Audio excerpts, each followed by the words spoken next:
Assalamualaikum semuanya.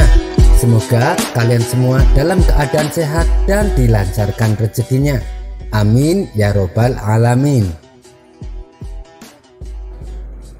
Abu Nawas memang dikenal memiliki kecerdasan dan kecerdikan. Ia juga sering membantu menyelesaikan masalah orang-orang di sekitarnya. Namun sungguh berbeda di kehidupan rumah tangganya. Abu Nawas mungkin dapat dikategorikan sebagai seorang suami yang takut pada istrinya. Bagaimana tidak? Karena hampir setiap hari Abu Nawas diomelin oleh istrinya. Itu lantaran perilaku Abu Nawas sendiri yang sering pulang larut malam. Karena sikapnya yang sudah kelewatan itu, istrinya menjadi sangat jengkel. Meskipun seringkali diomelin, Abu Nawas tetap saja tidak berubah. Ia masih saja sering pulang larut malam. Dan untuk menghindari amukan istrinya, setiap kali pulang malam, Abu Nawas memasuki rumah melalui jendela. Hingga akhirnya sang istri berencana untuk membuat jera Abu Nawas. Ia tidak akan lagi mengomelinya, namun langsung memukulinya pakai tongkat kayu.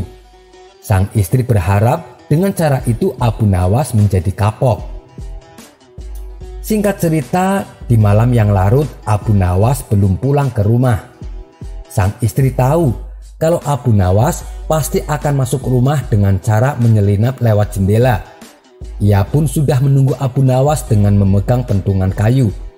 Sang istri akan berpura-pura menyangka Abu Nawas sebagai pencuri karena masuk rumah lewat jendela. Dan untuk melancarkan aksinya itu, sang istri sengaja mematikan semua lampu rumahnya. Waktu semakin larut, namun Abu Nawas belum juga pulang. Sang istri yang sudah mengantuk itu tiba-tiba dikejutkan dengan suara yang datang dari balik jendela rumahnya. Nah, itu dia sudah pulang, geram sang istri. Padahal yang mencoba memasuki rumahnya lewat jendela adalah seorang pencuri. Sang istri menduga jika yang datang adalah Abu Nawas. Dengan membawa pentungan di tangannya, ia pun langsung bergegas mendekati jendela dan bersiap untuk memukulnya. Dari balik jendela, pencuri itu mulai memasuki rumah Abu Nawas. Tanpa ingin berlama-lama, sang istri langsung melayangkan pentungan ke arah si pencuri, hingga pencuri itu jatuh tersungkur ke lantai. "Ampun, ampun!" teriak si pencuri. Namun istri Abu Nawas tetap saja memukulinya dengan pentungan. Setelah beberapa saat, istrinya mulai tersadar. Ia merasa suara minta ampun orang yang dipentungnya bukanlah suara suaminya. Karena merasa penasaran, akhirnya sang istri menghidupkan lagi lampu rumahnya. Sehingga tampak jelas bahwa orang tersebut memang bukanlah suaminya, melainkan orang lain yang hendak mencuri di rumahnya. Si pencuri terlihat pingsan dan penuh luka lebam akibat pentungan istri Abu Nawas. Sontak sang istri langsung berteriak tidak karuan meminta tolong. "Tolong, ada pencuri!" Teriakan istri Abu Nawas ternyata membangunkan warga sekitar. Mereka langsung bergegas menuju rumah Abu Nawas dengan cepat. Setibanya di rumah Abu Nawas, para warga melihat si pencuri sudah pingsan dalam keadaan babak belur. Mereka pun kagum dengan keberanian istri Abu Nawas.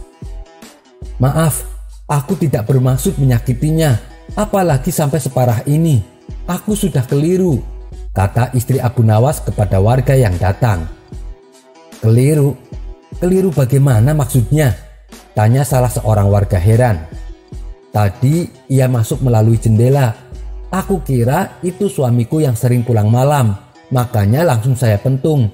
Enggak taunya itu pencuri beneran," jelas istri Abu Nawas. Tidak lama kemudian Abu Nawas pun pulang. Ia kaget, wajahnya menjadi pucat melihat banyak orang di rumahnya. Dirinya khawatir telah terjadi sesuatu kepada istrinya. Ia pun langsung berlari mendekati kerumunan warga di rumahnya. Kemudian ada salah seorang warga yang menceritakan kejadian sebenarnya. Wajah Abu Nawas yang semula pucat berubah menjadi tersenyum. Ia kemudian berkata, "Untung saja aku pulang lebih telat. Kalau tidak, aku yang akan mengalami nasib sial itu," ujar Abu Nawas merasa bahagia. Namun demikian, Abu Nawas sangat memuji keberanian istrinya. Meski si pencuri dikiranya adalah dirinya yang sering pulang malam lewat jendela. Sekian dulu perjumpaan kita kali ini. Sampai bertemu lagi di kisah selanjutnya. Terima kasih yang sudah subscribe dan setia menonton channel ini. Wassalamualaikum warahmatullahi wabarakatuh.